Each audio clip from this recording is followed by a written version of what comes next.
MBA करूं या startup करूं या पहले एमबीए करूं फिर स्टार्टअप करूं, ये सवाल ना आज ऑलमोस्ट हर स्टूडेंट पूछता है। और ऑनेस्टली मैं भी वही बंदा था। 2023 में जब मैं अपने कॉलेज से ग्रेजुएट हुआ तो मेरे सामने भी यही डिलेमा था, कैट दूं, जीमैट दूं या फिर अपना खुद का स्टार्टअप स्टार्ट करूं। और आज 2 साल बाद आफ्टर रनिंग माई स्टार्टअप गो ब्रियोनट्स मुझे इसका सॉर्ट ऑफ क्लियर जवाब मिल गया है। आज मैं आपको सिंपल और ऑनेस्ट कंपैरिजन दूंगा एमबीए वर्सेस एंटरप्रेन्योरशिप का। इनफैक्ट इस वीडियो में हम दोनों को डिटेल में कंपेयर करेंगे in a tabular form in an Excel, तो make sure you stay till the end. Hi, I am Sparsh and I run a D2C brand called go Brionuts. जब मैंने 21 साल की उम्र में अपना खुद का स्टार्टअप स्टार्ट करा था तब मेरे पास जीरो एक्सपीरियंस था, ना कोई एमबीए ना कोई फैंसी इन्वेस्टर्स। बस एक बिलीव था कि सीखने के लिए मुझे किसी एमबीए क्लास की जरूरत नहीं है, मार्केट का एक्सपीरियंस चाहिए। लेकिन अभी मैं ये नहीं कह रहा कि एमबीए मत करो, हर चीज का एक कॉन्टेक्स्ट होता है। सो इस वीडियो में हम एक ऑनेस्ट डिस्कशन करेंगे किस केस में एमबीए करनी चाहिए और किस केस में स्टार्टअप स्टार्ट करना बेटर ऑप्शन होता है। एंड तक देखना बिकॉज मैं एक रियल लाइफ फ्रेमवर्क भी शेयर करूंगा that will help you decide what's right for you. Let's dive in, पर उससे पहले सब्सक्राइब कर लेना if you new here. Start करते हैं by discussing why most people choose MBA और प्रेफर एमबीए। एमबीए को ना एक डिफॉल्ट सेफ ऑप्शन जैसे देखा जाता है। ग्रेजुएशन खत्म होती है, लोग कंफ्यूज होते हैं, करियर अनक्लियर होता है, तो उन्हें लगता है एमबीए कर लो सब ठीक हो जाएगा। क्योंकि सोसाइटी ने ये एक माइंडसेट सेट कर दिया है कि एमबीए का मतलब है career clarity plus job security plus status. लेकिन सच क्या है? एमबीए आपको शायद नॉलेज दे सकता है बट उतनी डायरेक्शन नहीं। 2025 के डेटा के हिसाब से इंडिया के सिर्फ टॉप 10 बी स्कूल्स जो आईएम्स हैं, आईएसबीज हैं, एक्सेलर आए हैं, सिर्फ उनके स्टूडेंट्स 20 से 30 लाख रुपए पर एनम का पैकेज लेके निकल पाते हैं और कोई नहीं। बाकी 95% कॉलेजेस में एवरेज पैकेज होता है 6 या 7 लाख या उससे भी कम। मतलब 20-25 लाख रुपए खर्च करके आपको मिलती है एक average job. Nikhil Kamat, founder of Zerodha, उन्होंने तो यहाँ तक बोल दिया कि if you 25 and going for an MBA you might be stupid. अब वेट, इस सब का मतलब ये नहीं है कि एमबीए गलत है। एमबीए एक पावरफुल टूल है बट अगर आपको पता हो कि उसे यूज कैसे करना है। पहले ही बता दूं कि अगर आपका एमबीए करने का रीजन है कि जॉब मिल जाएगी, प्लेसमेंट लग जाएगी, घर वाले खुश हो जाएंगे, करियर स्टेबल हो जाएगा, क्लैरिटी मिल जाएगी, तो एमबीए इनमें से कुछ नहीं देने वाली, एटलीस्ट आज के टाइम पे तो नहीं। आगे बढ़ते हैं ना, बात करते हैं what MBA actually teaches you. MBA की वैल्यू समझने की कोशिश करते हैं कि उसकी इतनी डिमांड क्यों है। मैं आपको 4 मेन चीजें बताता हूँ। पहले नेटवर्क, आपके बैचमेट्स, एल्यूमनाई, प्रोफेसर्स, ये सब लोग फ्यूचर में जाके एक इकोसिस्टम बन जाते हैं जो बहुत काम आते हैं। फॉर एग्जांपल आईएसबी के स्टूडेंट्स के पास आज 50,000 से भी ज्यादा स्टूडेंट एल्यूमनाई नेटवर्क है जो उनको स्टार्टअप के लिए फंडिंग, मेंटरशिप सब प्रोवाइड करते हैं। देन स्ट्रक्चर्ड लर्निंग, आपको फाइनेंस, मार्केटिंग, स्ट्रैटेजी, ये सब कुछ एक स्ट्रक्चर्ड वे में सिखाया जाता है। ये स्ट्रक्चर सिर्फ कोर्स के लिए नहीं बल्कि लाइफ में डिसिप्लिन लाने के लिए भी बहुत इंपॉर्टेंट होता है, बिकॉज इससे एक रूटीन बन जाता है, एक फ्लो आ जाता है। इसके बाद ब्रांड टैग, आईएएम, आईएसबी, एक्सेलर, ऐसे नेम सीवी पे क्रेडिबिलिटी देते हैं, इसमें कोई डाउट नहीं है। ये क्रेडिबिलिटी जॉब्स मिलने में तो काम आती है बट अगर फ्यूचर में स्टार्टअप कर रहे हो तो इन्वेस्टमेंट रेज करने में भी काफी काम आती है। Then lastly corporate exposure. MBA से आपको एक प्रोफेशनल वर्ल्ड का एनवायरनमेंट मिलता है जहां आप सीखते हो कि डील कैसे करना है, बात कैसे करनी है, सोचना कैसे है एक मैनेजर की तरह। ये भी काफी इनवैल्यूएबल है बिकॉज इसका कोई ऑल्टरनेटिव नहीं है। एक्सपोजर, एक्सपीरियंस, इनका ऑल्टरनेटिव क्या ही हो सकता है। ये सारे बेनिफिट्स की बात कर ली हमने एमबीए की, बट इनमें 2-3 चीजों का ध्यान रखना पड़ता है। ये याद रखना कि इन सब पॉइंट्स का फायदा तभी होता है जब आप एक टियर 1 कॉलेज में जाते हो, नहीं तो नहीं। देन आपको क्लैरिटी होनी चाहिए कि एमबीए क्यों करनी है और उसका कहाँ यूज होगा। सिर्फ हिट एंड ट्राई के लिए फायदे में नहीं आते ये पॉइंट्स। अगर आपको पता ही नहीं कि आपको किस फील्ड में जाना है तो ट्रस्ट मी, एमबीए आपको और कंफ्यूज ही करेगा। अब आगे बढ़ते हैं और सिक्के के दूसरे पहलू की बात करते हैं, एंटरप्रेन्योरशिप की। देखो, मैं कई बार बता चुका हूं कि स्टार्टअप बनाना ना बड़ा ग्लैमरस दिखता है। फंडिंग, फेम, फ्लेक्सिबिलिटी, ये सब कुछ दिखता है, पर इन सब के पीछे होते हैं years of struggles, rejections, sleepless nights. लेकिन अगर आपका गोल है खुद के दम पे कुछ बनाना और आपके पास रिस्क टेकिंग एपेटाइट है तो एंटरप्रेन्योरशिप एक अनमैच्ड लर्निंग एक्सपीरियंस है। एंटरप्रेन्योरशिप आपको 3 सबसे बड़ी चीजें सिखाती है। सबसे पहले डिसीजन मेकिंग, आपका हर दिन एक न्यू टेस्ट होता है। टीम कैसे हायर करनी है, बजट कैसे मैनेज करना है, न्यू प्रोडक्ट कैसे लॉन्च करना है, ये सब आपको एमबीए पढ़ा सकती है बट सिखाती नहीं। देन अडेप्टेबिलिटी, मार्केट कभी स्टेबल नहीं होती, कभी सेल्स बूम करेगी, अगले दिन गिर जाएगी। आपकी ability to adapt, that's your real MBA. Then lastly self awareness, आपको अपनी स्ट्रेंथ्स और वीकनेसेस का रियलाइजेशन होता है, which is the most important thing. मुझे भी यही समझ आया गो ब्रियोनट्स के फर्स्ट ईयर में। हर चीज मैं खुद नहीं कर सकता, मुझे डेलीगेट करना सीखना पड़ा। अब ऑब्वियसली आप और भी चीजें सीखते हो एमबीए में, बट मैंने 3 मेन चीजें बताई एज अगेंस्ट एमबीए, ताकि आपको कंपेयर करने में क्लैरिटी है। यहाँ ऑब्वियसली फेल होने का रिस्क ज्यादा होता है, बट लर्निंग एक्सपोनेंशियल होती है। ऐसे समझो कि एमबीए ना आपको एक सिमुलेटेड एनवायरनमेंट में सिखाता है और एंटरप्रेन्योरशिप आपको रियल बैटलफील्ड में सिखाता है। आगे बढ़ते हैं, अब आते हैं वीडियो के मेन पार्ट पे और डायरेक्टली कंपेयर करते हैं एमबीए और एंटरप्रेन्योरशिप को। ये देखो, हमारे पास ये टेबल है जहाँ पे हम एमबीए और एंटरप्रेन्योरशिप को कंपेयर करेंगे। यहाँ पे देखो हमारे पास ये सारी कैटेगरीज हैं जिनमें हम एमबीए एंड एंटरप्रेन्योरशिप को भी कंपेयर करेंगे। यहाँ पे आप देखना, मैंने एमबीए टीयर 1 एंड टीयर 2 को अलग रखा है, बिकॉज दोनों बहुत डिफरेंट है। एमबीए टीयर 1 एंड टीयर 2 को हम एक में क्लब करके बात नहीं कर सकते हैं, इसलिए हमें उनकी अलग अलग बात करनी पड़ेगी।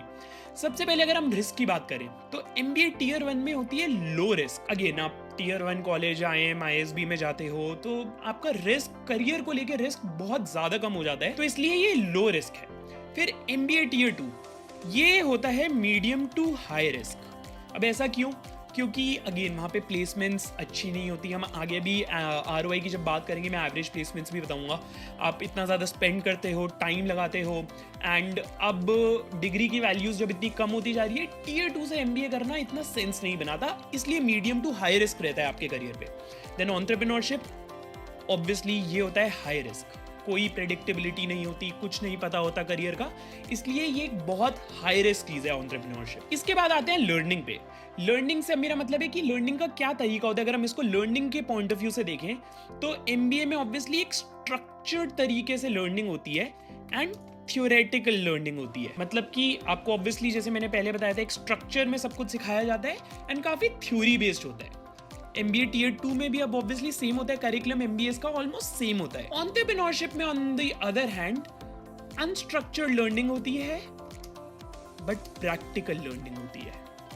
मतलब कि कोई किसी चीज का स्ट्रक्चर नहीं होता, बट हर चीज क्योंकि आप खुद कर रहे हो, प्रैक्टिकल रियल वर्ल्ड में कर रहे हो, इसलिए प्रैक्टिकल एक्सपीरियंस मिलता है। इसके बाद आ जाओ काफी इंपॉर्टेंट पॉइंट पे, टाइम इन्वेस्टमेंट, कि आपको कितना टाइम इन्वेस्ट करना पड़ता है इन सब में किसी टैंजिबल रिजल्ट के लिए।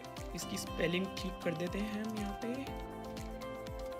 यस, सो एमबीए टीयर 1 में एमबीए होती 1-2 साल की है, बट हमें ये भी ध्यान रखना पड़ेगा कि एमबीए की प्रिपरेशन भी करनी है हमें 1 ईयर।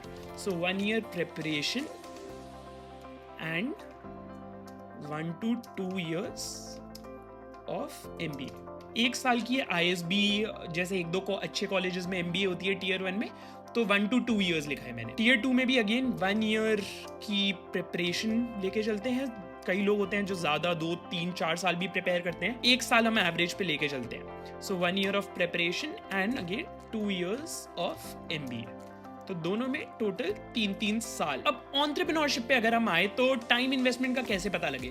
कोई फिक्स टाइम तो होता नहीं है, किसी को 1 साल में सक्सेस मिल सकता है, 2 में, 3 में, but on an average 3 to 5 years का टाइम किसी भी यंग एंटरप्रेन्योर को देना ही पड़ता है। ये आपके स्ट्रगल ईयर्स होते हैं, ये वो ईयर्स होते हैं जहाँ पे आप खुद सीखते हो एंड अपने बिजनेस को आगे बढ़ाते हो। ठीक है, तो अब नेक्स्ट पे आते हैं मनी इन्वेस्टमेंट, कि आपको इन तीनों में कितना पैसा इनिशियली इन्वेस्ट करना पड़ता है। एमबीए 15 से 25 लाख तक रेंज करता है, बट टीयर 1 की क्योंकि हम बात करें तो 20 से 25 लाख में आपकी कोई भी एक अच्छे एमबीए टीयर 1 कॉलेज से आपकी डिग्री होगी, अनलेस वो FMS है। FMS एक लौता ऐसा कॉलेज है क्योंकि वो DU में है, तो वहाँ पे फीस कम होती है, बट ऑन एन एवरेज 20 से 25 लाख। एमबीए टीयर 2 अगेन 15 से 25 लाख आपको इन्वेस्ट करने पड़ते हैं। ये मैंने जो आपको स्टार्टिंग में रिस्क की बात बताई थी कि एमबीए टीयर 2 में आप इतने 15 से 25 लाख रुपए इन्वेस्ट भी करते हो, आपका ROI जॉब भी स्टार्टिंग में अच्छी नहीं लगती, ग्रोथ पोटेंशियल भी थोड़ा कम होता है, इसलिए वो रिस्क हमने मीडियम टू हाई में रखा। ठीक है, अब एंटरप्रेन्योरशिप अगेन मनी इन्वेस्टमेंट कोई फिक्स तो होता नहीं है, ये इसलिए हमें आइडिया बेसिस पे डालना पड़ेगा इसको। जिसका जैसा आइडिया वैसे उसकी इन्वेस्टमेंट हो सकती है। अगर आपको कोई ऐप बनाना है, कोई टेक्नोलॉजिकल प्रोडक्ट बनाना है, तो उस पर मनी इन्वेस्टमेंट ज़्यादा होती है, बट अगर आपको कोई बेसिक आइडिया स्टार्टिंग में टेस्ट आउट करना है तो आप कम इन्वेस्टमेंट में भी स्टार्ट कर सकते हो। तो ये कंप्लीटली आपके ऊपर बेस्ड है कि आप क्या करना चाह रहे हो। अब चलते हैं अगले पॉइंट पे एंड बात करते हैं आउटकम की, कि हम इन तीनों की लर्निंग फेजेस से क्या आउटकम निकालने की कोशिश कर रहे हैं। तो एमबीए से ऑब्वियसली हमें एक जॉब चाहिए, या कॉर्पोरेट में हमें ग्रोथ चाहिए, कि अगर हम इनिशियली कोई जॉब कर रहे हैं, फिर हम एमबीए करने जाते हैं, ताकि हमें उस जॉब में, उस फील्ड में ग्रो कर सकें हम। यही सेम चीज़ MBA Tier 2 में भी एप्लीकेबल है। जॉब चाहिए आफ्टर MBA, करियर ग्रोथ चाहिए।